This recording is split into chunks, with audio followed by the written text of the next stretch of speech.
I was bullied and outcast in school because I was weird and because of my sexuality. Since I started going to school again, not the same school, and there has been a lot of fear coming up. It seems like the fear has been about not being good enough and feeling like I have to act so that people won't see me as weird or something like that. I also tend to fall back to sleep and see myself as a separate individual when I'm at school. I also see a lot of traumatized people at my school and I feel obliged to help them. Do you have anything to say about this? I'm getting back into therapy in 2 days, so don't have to worry about saying anything that might seem inappropriate. Oh, okay.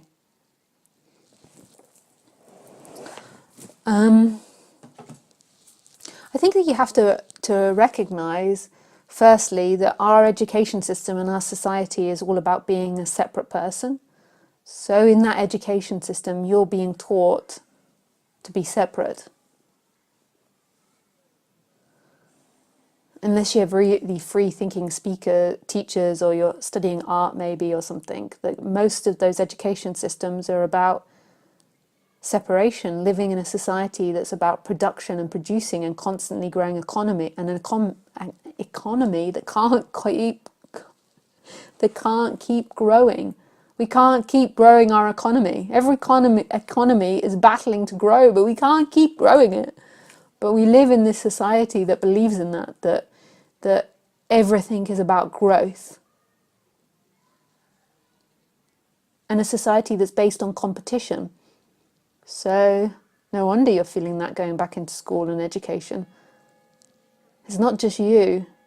You think that you're just somebody inside the body and you're not affected by the outside, that you're something that stops here. But all these separate people are a reflection of our society. Like, there is no separate people. Humans are information which is passed on. You don't begin at your birth and end at your death. Your cells go back all the way to the Big Bang, to the dinosaurs, the Ice Age, to the amoebas that originally begun.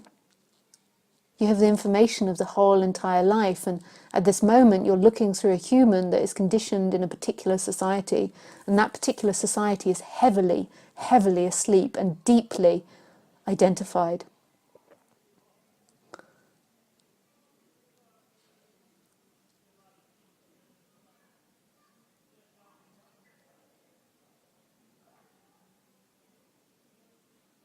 Truthfully, people are judging you there. It's all about judgment. If you're going to a mainstream school or university or college or whatever you guys call it, they are judging you. It's all about judgment. It's all about appearance. It's all about being better than your peer. So you've got to be realistic about what you're going into. You're going to feel that as you walk down the corridors because other people are thinking it and feeling it.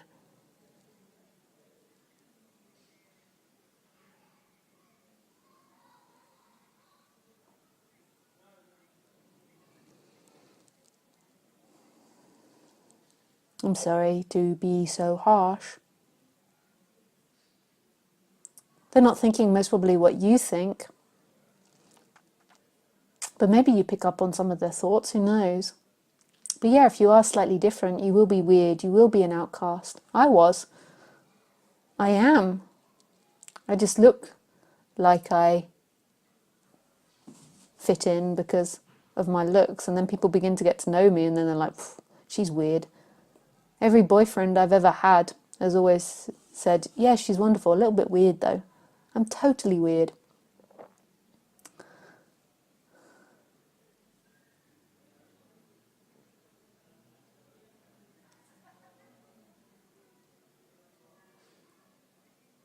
At school I was always called weird, but because I have a pretty face, I always get away with it. Sorry. Let's just be honest about the prejudice of our society. It's all right to be pretty woman and weird. You can get away with that. It's like, oh, she's quirky. But we can still have sex with her, so it's okay. So therefore she's accepted. Because again, let's admit that it's a masculine society. So that's what's important about a woman. People are going to be like, Lisa, no, don't say all this negative stuff. But I also got bullied. The girls at school used to call me a bitch and bark at me like I was a dog. And I was kind of, because I love dogs so much, and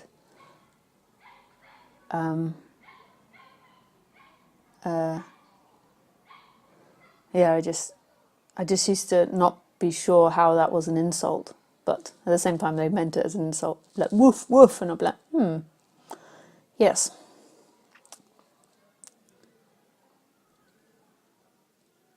And so I used to go moo back to them. These were the very pretty, popular girls.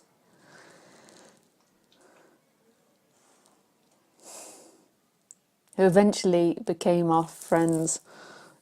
Yeah.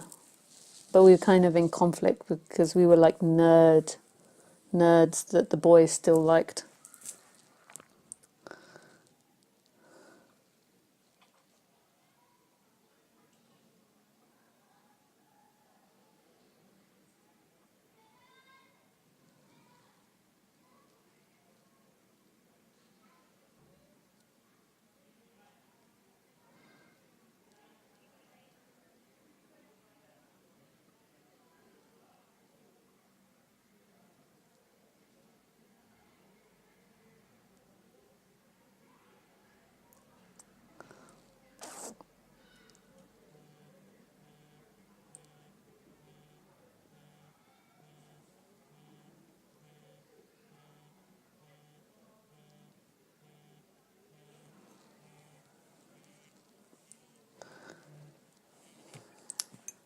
So Martin,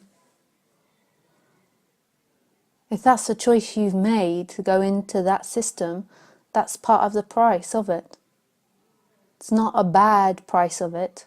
Like, we've all got to make our money and educate ourselves into a career in this society if we want to be part of it. And it's wise to go to education because you can go in at a higher paid job. But all of it's crazy. I think our society is so insane. Like, I think it's so unfair that a doctor gets paid more than somebody that cleans the street. This argument that, they've trained more, so therefore they deserve a better job, is so insane. It's so insane. Rewarding someone for training in a job with better money to encourage them to do that job. Whereas really, we should always be educating people to work in a job they love. Not about the money. It's crazy. It's so totally unfair.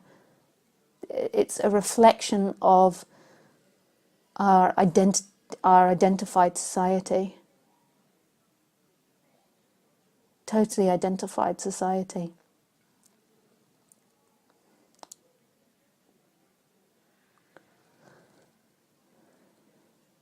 And it's so crazy that some people have financial privilege over other people.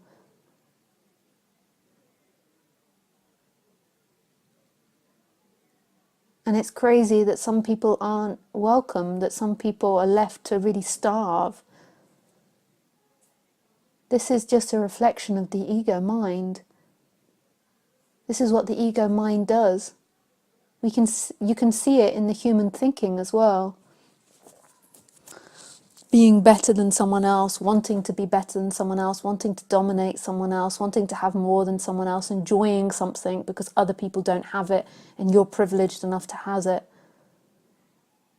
It's this identification with freedom comes in things. This crazy idea that freedom comes in things, and we're not taught in society that freedom actually comes from what you're doing, from the presence of what you're doing, the intimacy of what you're doing. It's found in opening the door. It's found on walking, like the feeling of the feet walking. It's found on doing the gardening or eating your dinner. It's not found in this future thing that you're going to get to. Well, you believe it's found in this future thing, then there's going to be this crazy hierarchy in society that judge each other, that put each other down, that bully each other. when you really remember who you are and see that you're not separate from anything, then you're not going to have this urge to bully people. Sure, you're going to instantly lose your temper. So if somebody's like doing something and you'll lose your temper, like that's part of being human, but not this sustained bullying, this sustained judgment, this sustained belief that you're better than someone else. I do not believe I'm better than someone else. In fact, it's so much the opposite, that I claim other people's thoughts or feelings to be my own because I don't see any difference. If somebody is out there yelling, it's my own yelling. It's total humility, not total victimhood. That's something that I notice, that people come and then they become a victim to other people all the time. It's my anger, and they're really saying it's my anger, like other people's anger, because they're feeling victim to it. It's a sense of love and compassion and expansion. But you've got to be realistic about the games you're playing. You're playing an identified society. And that's okay. So realize that you've made, on the human level, not really that you've made a choice, but there has been a choice to stay in this society. And in this society, when you go into it, you're playing in an identified society. You're not going to force this change onto society. It will be a gradual change to this awakened society. So you think that the job you'll do, you're going to someday meet people or work in an environment where they're not identified or they don't judge you, but while you're mixing with identified people, that's what it's going to be. And also know when you're getting on the career the career dance, like it's not, I think it's good these things are addressed and looked at, and you're not laying at home and doing nothing. I think that laying at home and doing nothing is not what I'm talking about at all. And we're humans like to do things. We like to be out there doing things, and just like the squirrel likes to be out collecting nuts, we do our things. We like to think and explore, and laying on your bed all the time isn't it either. But just recognize that when you get on the career ladder, you keep thinking that one day you're going to arrive there and you're going to have enough money and you can just rest. And that day will never come. It's not about end destination. It's about what's happening. We keep trying to get to the future. We keep trying to get somewhere else, and you're never going to arrive there. Freedom is what is. Even if it's walking down the corridor and feeling those sensations of being judged, just feel them. Feel them for what they are.